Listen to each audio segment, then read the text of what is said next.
आज हम लोग का साइकोलॉजी का चैप्टर 2 पढ़ेंगे हम लोग, बायोलॉजी ऑफ बिहेवियर। देखिए, जो भी मैं आप लोग के बताऊंगा वो इम्पोर्टेंट क्वेश्चन ही होगा।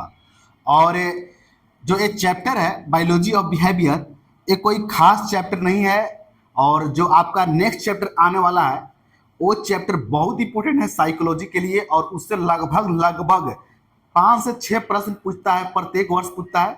नेक्स्ट वीडियो मैं लाऊंगा, उसमें मैं बताऊंगा और वो सबसे इम्पोर्टेंट होगा। और आज हम लोग पढ़ेंगे बायोलॉजी ऑफ बिहेवियर, और आप लोग के इंट्रोडक्शन का मैं ऑलरेडी वीडियो शेयर कर चुके हैं।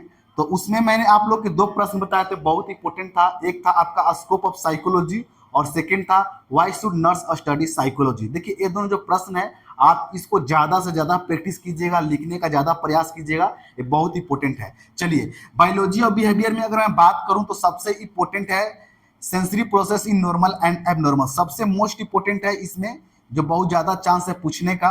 और stage of thinking, mental retardation and group behaviour, इसका पॉसिबिलिटी कम है लेकिन पूछ भी सकता है आपको, राइट शॉर्ट नोट में अगर आप पूछ सकता है या डिफिनेशन में पूछ सकता है। और जहाँ तक अदर क्वेश्चन की बात है, इंडोक्राइन ग्लैंड, न्यूरॉन, तो ये आप लोग के पढ़ना एनाटॉमी में डिटेल से पढ़ेंगे। और ये प्रश्न अगर पूछता भी है न्यूरॉन, तो न्यूरॉन का आपको एनाटॉमी में ये डायग्राम बहुत इंपॉर्टेंट है। न्यूरॉन का पूछ देता है, कभी कभी इसके बारे में भी पूछ देगा स्ट्रक्चर के साथ डिस्क्राइब करने के लिए।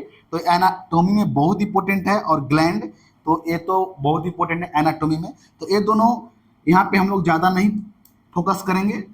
और heredity and environmental individual difference, ये भी उतना इंपॉर्टेंट नहीं है लेकिन जानना हम लोग को जरूरी है। तो ए टू जेड जो भी क्वेश्चन है उसके बारे में हम लोग जानेंगे, लेकिन सबसे ज्यादा फोकस करना है आपको, इस पे फोकस करना है। और उसके बाद ये जो तीनों है, ये तीनों पे फोकस करना है, समझे। लेकिन एज ए नर्स होने के कारण आप लोग के ए टू जेड जानना जरूरी है, और आपका ये सिलेबस में भी है। चलिए, तो सबसे पहले हम लोग जानेंगे sensory process in normal and abnormal. ये क्या होता है? देखिए, सेंसरी प्रोसेस, जो सेंस ऑर्गन है, जो प्रोसेस करता है, जो काम करता है, उसी को हम लोग सेंसरी प्रोसेस बोल देंगे। सेंस ऑर्गन क्या हो गया? जो 5 ऑर्गन है उसी को हम लोग सेंस ऑर्गन बोलते हैं। जो कार्य करता है वो सेंसरी प्रोसेस हो गया। Sensory process in normal and abnormal, जब सेंस ऑर्गन जो आपका है जब सही तरीके से काम करेगा, जैसे आंख हो गया, तो आंख सही तरीके से काम करेगा। आपका जो नजर है, दूर का नजदीक का सही तरह से आप देख लेते हैं, किसी भी तरह का कोई डिजीज नहीं है, ना सिम्टम है। या आपका टंग्स हो गया, ईयर हो गया, आप सही तरह से सुनते हैं। तो जो आपका सेंस ऑर्गन हो गया सही तरीके से काम करेगा, तब वो नॉर्मल हो गया। अगर किसी भी तरह का कोई प्रॉब्लम है, एबनॉर्मल है, डिजीज है, तब हम बोलेंगे एबनॉर्मल है। जैसे में आंख हो गया, तो आंख से दूर का नजर नहीं आता है, वहाँ पे आपको इंस्ट्रूमेंट का आवश्यकता पड़ता है, जैसे ऑप्टिकल, तो वहाँ पे हम बोलेंगे एबनॉर्मल हो गया। जैसे ईयर हो गया, सही तरीके से सुनाई नहीं देता है। या कोई व्यक्ति है जो कान में किसी भी तरह का इंस्ट्रूमेंट लगाता है सुनने के लिए, तो वहाँ पे हम लोग एबनॉर्मल बोलेंगे।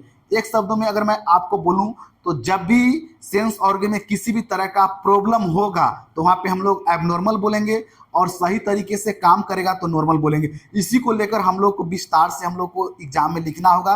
कैसे लिखेंगे? देखिए, सबसे पहले तो लिख देंगे सेंसरी प्रोसेस क्या होता है, थोड़ा मोड़ा 2-3 लाइन लिख देंगे। उस सेंस ऑर्गन का नाम लिख देंगे। उसके बाद स्टेप बाय स्टेप हम लोग लिखेंगे। एक में लिख देंगे आई के बारे में, है 1 by 1 सभी के बारे में हम लोग लिख देंगे। नॉर्मल एंड एबनॉर्मल दोनों लिखेंगे। चलिए, नेक्स्ट आपका हो गया स्टेज ऑफ थिंकिंग। देखिए, आप जो भी उत्तर दीजिए, आप देते समय आप एज ए नर्स की तरह उत्तर दीजिए, क्योंकि आप बीएससी नर्सिंग के एग्जाम देने जा रहे हैं। स्टेज ऑफ थिंकिंग के अगर हम बात करें तो कई तरीके से हम इसको बोल सकते हैं, लेकिन जब कोई नर्स कोई वार्ड में होगा, अगर कोई क्रिटिकल पेशेंट आ जाता है, इमरजेंसी पेशेंट आ जाता है, तो उस वक्त हम किस तरह से पेशेंट के साथ हम बिहेव करेंगे, सबसे पहले उसे हम क्या करेंगे, कैसे उसको ट्रीटमेंट करेंगे, तो ये जो भी है स्टेज ऑफ थिंकिंग में सब आ जाएगा। अगर कोई पेशेंट नॉर्मल है तो नॉर्मल तरीके से काम करेंगे। चलिए, मेंटल रिटार्डेशन, देखिए ये जो होता है, जो कॉन्जेक्टिव प्रोसेस क्या आपका हो गया?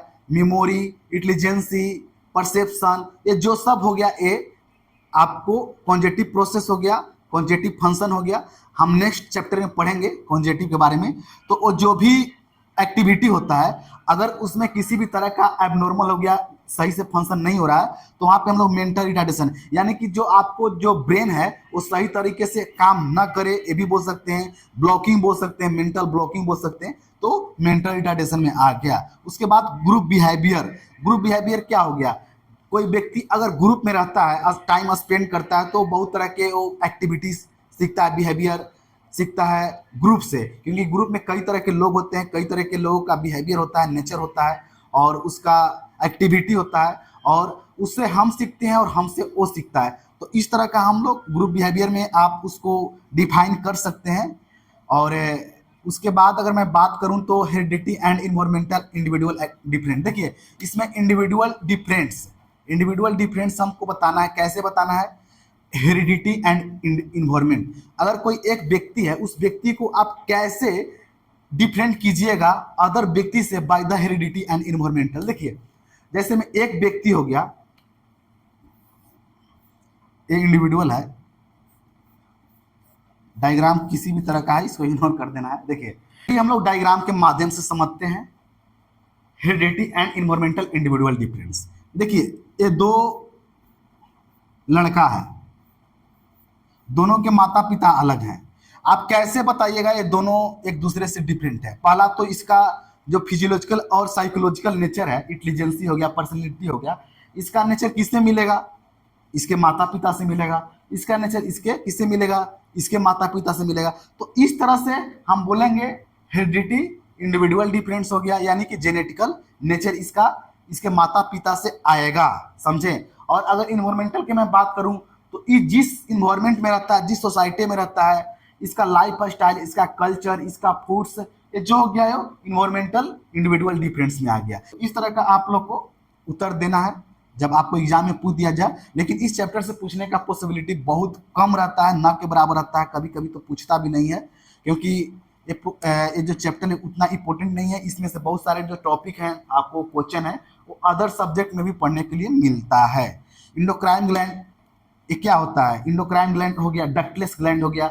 डक्टलेस ग्लैंड क्या होता है? जो हार्मोन सेक्रेट करता है वो डायरेक्ट ब्लड में करता है। और हार्मोन का क्या एक्टिविटी होता है? हार्मोन का एक्टिविटी मेटाबॉलिज्म में हो गया, रिप्रोडक्शन में हो गया, ग्रोथ में हो गया। तो ये सब हम लोग लिख देंगे। और न्यूरॉन का आप लोग के डायग्राम बनाने के लिए मिलेगा। देखिए जो मैंने आप लोग के बोला है, आपको डिटेल से आप लोग को व्हाट्सएप ग्रुप में मैं आप लोग के शेयर कर दूंगा नोट। और देखिए जो भी मैं नोट शेयर करता हूँ आप उसे बार बार पढ़िए, बार बार लिखने का प्रयास कीजिए। चलिए ठीक है, मिलते हैं नेक्स्ट वीडियो में।